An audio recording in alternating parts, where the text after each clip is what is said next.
my life, our lives, that's life. That's Life with Sheran Keyton, chatting about love, life, and everything in between.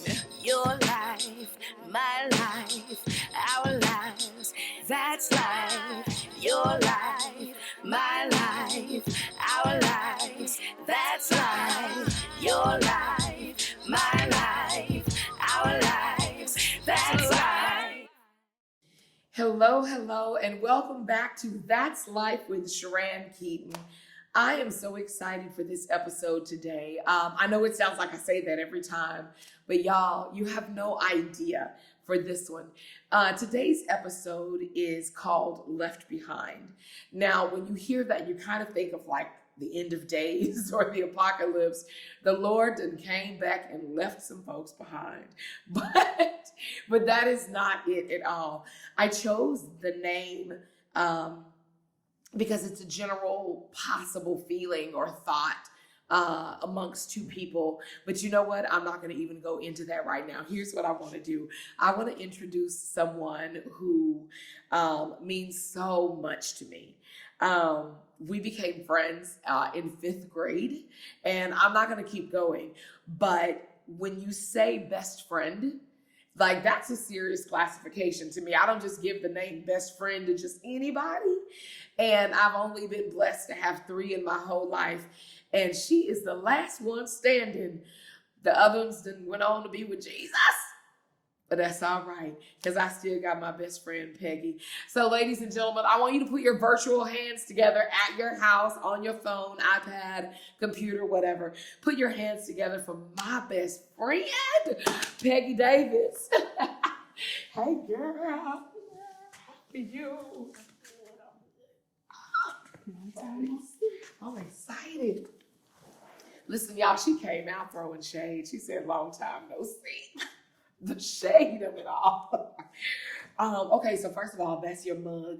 I'm buying all of my guests a mug because basically I want you to drink coffee every day and see my face. It's pretty much what it is. Pretty selfish. So everybody, I'm just, like I said, I'm just elated. I don't even know what to say. I just want to jump right in. My first memory of Peggy was in 5th grade in elementary school. And I was what mean people, called an Oreo, right? That's when little kids say you're black on the outside, but you're white on the inside. Because I spoke really proper English. I talk like white folks is what they said. But I have this mental visual, and it could be just how it happened in my mind, but I have this mental visual of like that moment in the movie where the underdog is at the bottom of the pile, and it's like 17 kids on them, kicking them and hitting them, and just like getting them when they're down. And then all of a sudden comes the big strong kid and just starts like pow, pow, like kids flying up in outer space. And then all of a sudden this kinship is born that wouldn't normally be. And that's how I felt when we first met, because people were not embracing me, but she did. And it meant a lot to me. And so I kind of want to just shut up and let you talk about whatever your first memories were or how it came to be. Oh, that's been a long time ago. But it was cool. I mean, you was nice and you seem like a pretty cool kid, even though, you talk different than all of us. But you was a nice person, and I gravitated towards that. So it was good. It was a beginning. Were you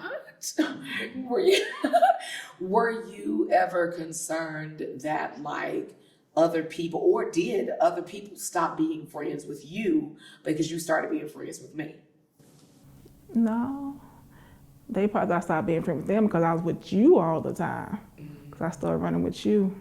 I stole you. Yep, you stole me. You stole me. So, I have over the years had a lot of friendships. There's been people over the years who call me their best friend, but I've only 3 times in my life considered somebody to be my best friend. Like, that's a high honor to me. Like, that's a category that people can't easily infiltrate. And so that's a big deal to me. But one of the things, my other best friend, Nathan, who's gone on to be with Jesus, one of the things that he used to always point out is that he loves how our friendship withstood the test of time and how we could not see each other for months on end or a year. And when we get back together, it was like no time had passed. Yeah. And I love that dynamic for us. But talk to me about like what you're thinking, what you're feeling, whatever, because we're on social media. So social media makes us be able to see everything in each other's lives. Yeah. But talk to me about what that's like for you. Because we don't get to hang out. We don't get to, spend a lot of time together anymore. For me, it's like, I know you was busy. And a lot of times, I've been wanting to come to your show, but, I really don't like Dallas. You always in Dallas. I don't do Dallas like that, but it's like a lot of times every now and then I like try to pop up to a show because you close by. But I understand, we all grown. You got things to do, I got things to do. So it really don't bother me. But when we do see each other, we just catch up on each other's life and we talk from there and we grown. Yeah. So, but it's like you is my only best friend. I don't call nobody else best friend. You're gonna make me cry. You're gonna make me cry.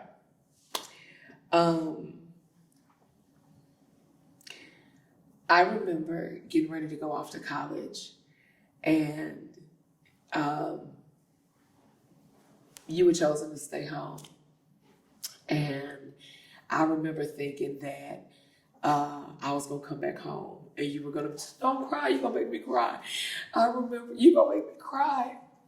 I remember getting ready to go off to college, and I thought when I come back home that you were going to be dressing like somebody else and like be best friends with somebody else, and that I was never going to we were never going to be the same, and feeling like I kind of was on the losing end because I was leaving home and I was going off to another city to live in another city. And that was like borderline traumatic for me because there weren't cell phones and email like there is now. I mean, it was real deal long distance phone calls in the early 90s. And we graduated in 1991. So there wasn't technology like it is now, social media. And I remember feeling like I'm going to lose my best friend because she's at home with a lot of family members and friends and people that she knows, but I'm going off to another new school where I don't have anybody to fight for me like you did in 5th grade, or, you know what I'm saying, like force other people to be friends with me because you thought I was cool or whatever. And that was like scary for me because I felt like I said, like I was going to lose you. And we never talked about this. We never talked about this until right now, y'all. So y'all getting the raw uncut. This is not acting. This is real. Talk to me about what that was like for you when you knew that I was getting ready to go off to school. It was like me losing a part of me because you.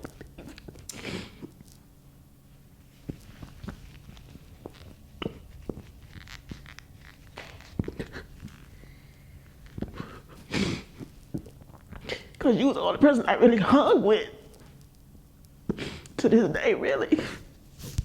Wow.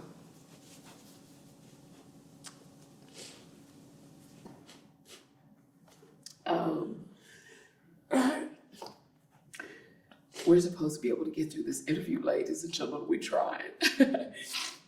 We're genuinely trying here. We're supposed to just have conversations. Sorry, we're trying.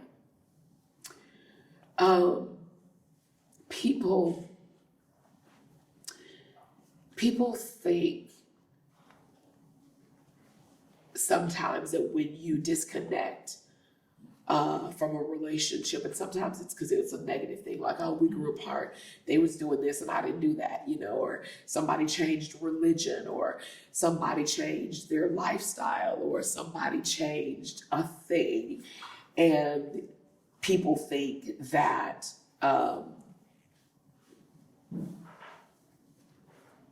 that it's a bad thing.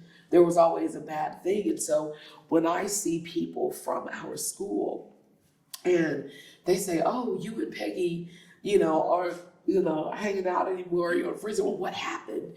I'm like, well, nothing happened. We just became adults. Like, we had kids and we just became adults. We still love each other. We still hang out when we can. But I always, for me, I work all the time. That. I work all the time. And you used to work all the time. You mad children these days, but you used to work all the time. I'm retired. She's retired. When I grow up, I want to be retired. But you used to work all the time. And so it does get increasingly more difficult to have any type of a personal life.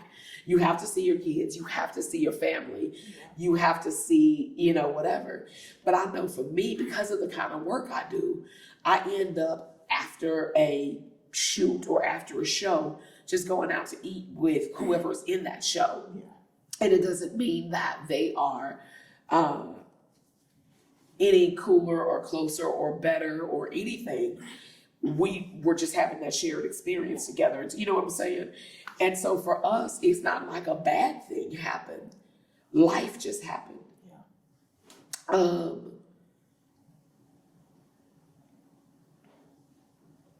And I guess I'm sorry, I'm losing all of my interview questions. I'm trying to get it back together. I want you to talk to me about kind of what it's like meeting other people, bonding time, whatever, with other people. Because in the 40 years that we've been friends, God, 40 years. In the 40 years that we've been friends, we've had other people that we hang out with, we go out with. What is that experience like for you with meeting new people or bonding with new people or whatever? At this age here, I really don't too much, because I'm not working no more, so I really don't see a lot of people. So I really don't be going out really bonding with people. The one I used to hang with, I don't hang with no more, but I know I'm pretty much a homebody, really. Yeah. I just be at home. You have some amazing grandbabies. Yeah. You have 2 grandbabies. I have grand dogs. I have 2 grand dogs. I got a grand dog too. You do have a grand dog. I got 2 now. Yeah. I'm the same way. So for me, I think it's a trust factor. Like, there's stuff to this day that you know about me that no other human knows. And I know when you get married, it's going with you. I'm not worried about you repeating my stuff. I'm not worried about you taking my shortcomings and my flaws and my secrets and like holding it against me or passing judgment against me for it. Like, you just love me unconditionally, and that's rare. Like, there's next to nobody else in the world that loves me like that, right? There's always some little underlying something. Yeah. And that's why I don't be out here trying to be friends with folks like that. I have some friends. Friends, they get mad, they tell all your business. All your business. And on social media now. Right, now we got social media. They tell all your business on social media. Yeah. God. So talk to me about family. You have 2 kids. Tell me about your kids, how old they are. I'm jumping to the grandbabies because that's fascinating for me. I may or may not have any grandbabies for a very long time, so I want to hear about life with the grandchildren. Ooh. Well, for the kids, I have 2, a daughter, 26, a son, 18. Grandbaby, 3 and 1. My granddaughter, oh my God, she's a lot.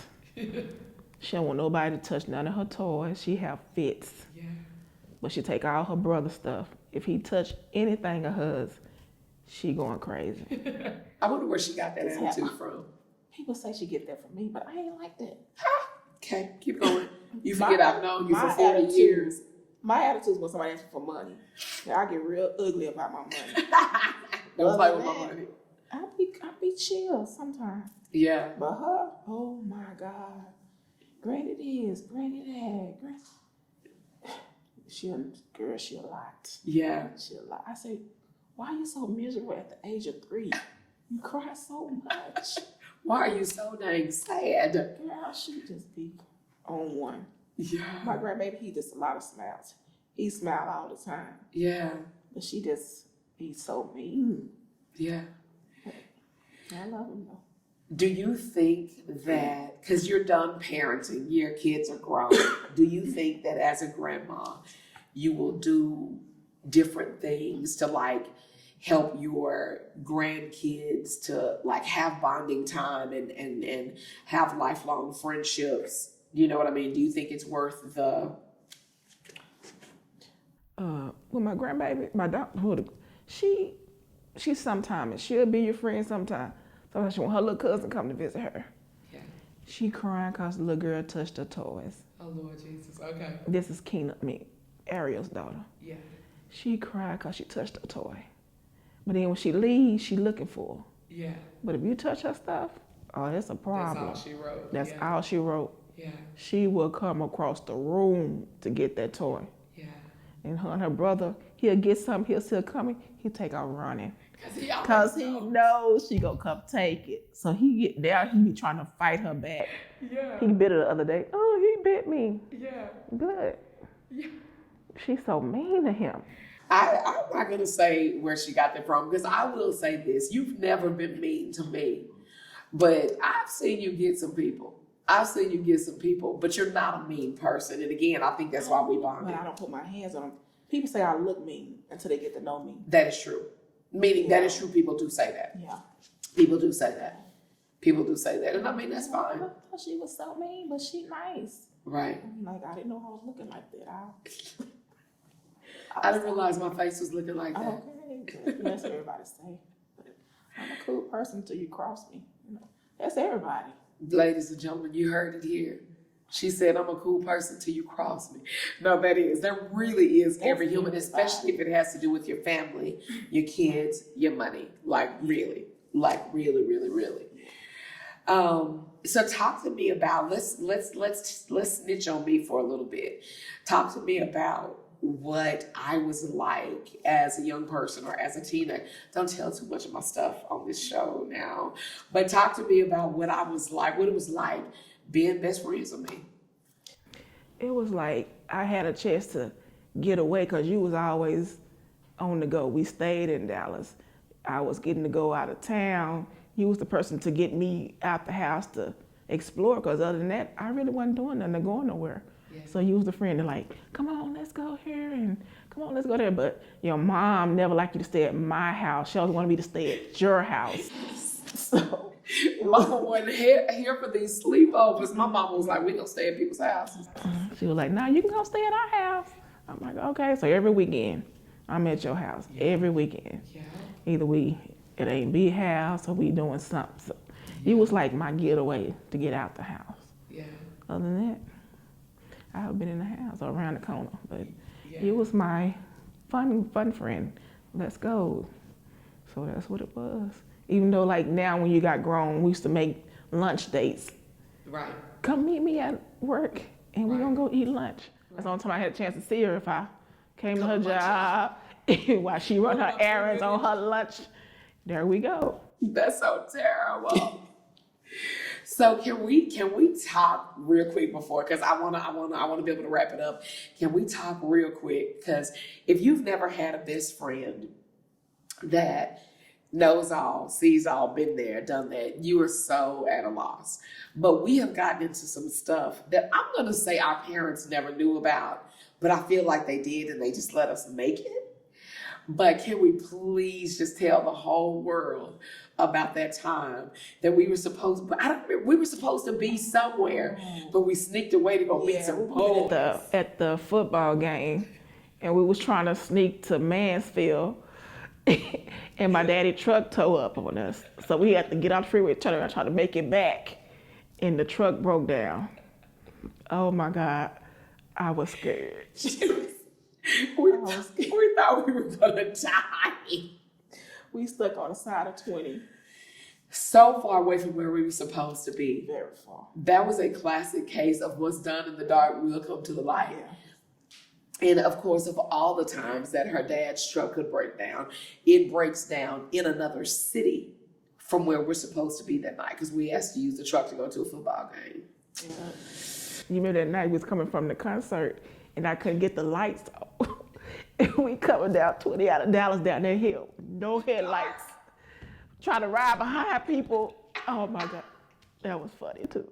But we made it home though. We did in one piece apparently. Yeah.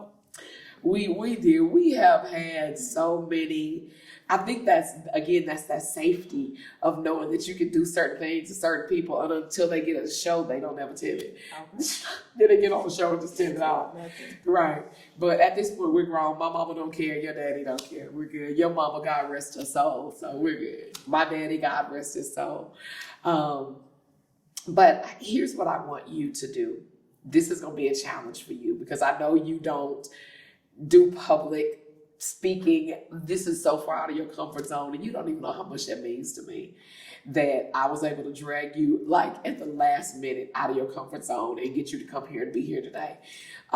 Because this is a subject that's so important to me. My daughter is going through it right now. She had two best friends throughout high school and one of them is away in college. She is in a sorority. She's doing all these things that's so far removed from what my daughter does and who my daughter is. She has new friends off in college, and it's just very difficult for them to connect because she's busy doing what she does. No love lost, but it just is what it is. On the flip side of it, my daughter is super independent. She has a car, she has an apartment, she's a job, like she's doing her thing. And her other best friend is just still trying to get there, learning to drive on the freeway, even though he's an adult, getting with, going places and doing stuff. So in one instance, she's the person who it kind of feels like she got left behind. And in the other instance, it feels like she's kind of leaving her friend behind because they just have very different interests and lives and things because they're grown now.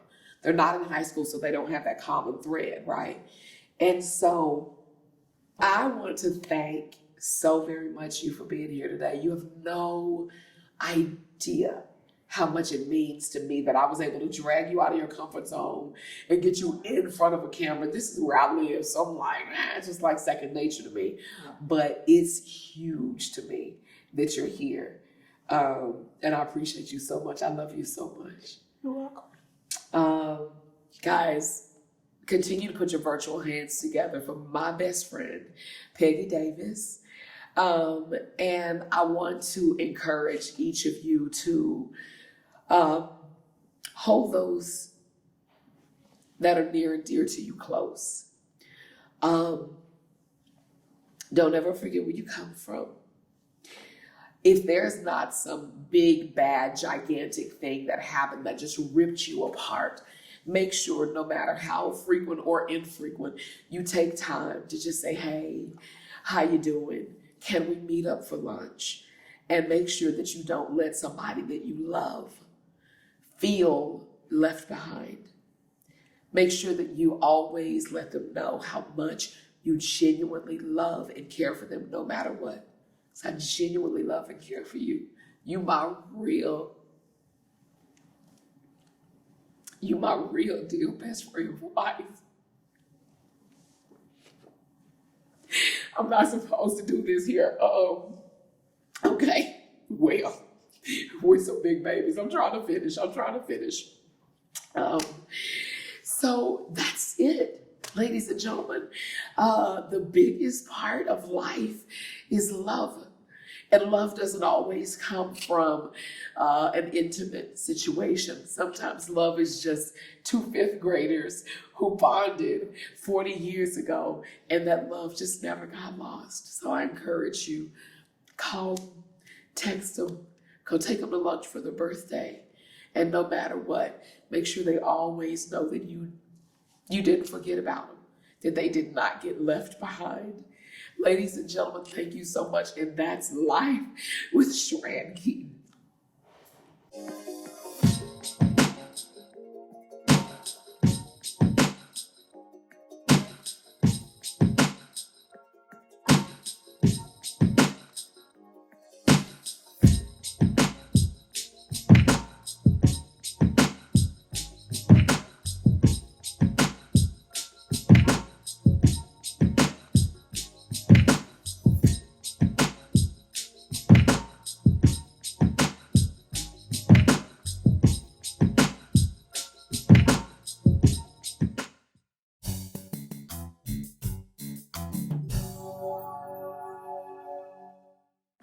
Thank you for tuning in to That's Life with Sheran Keyton.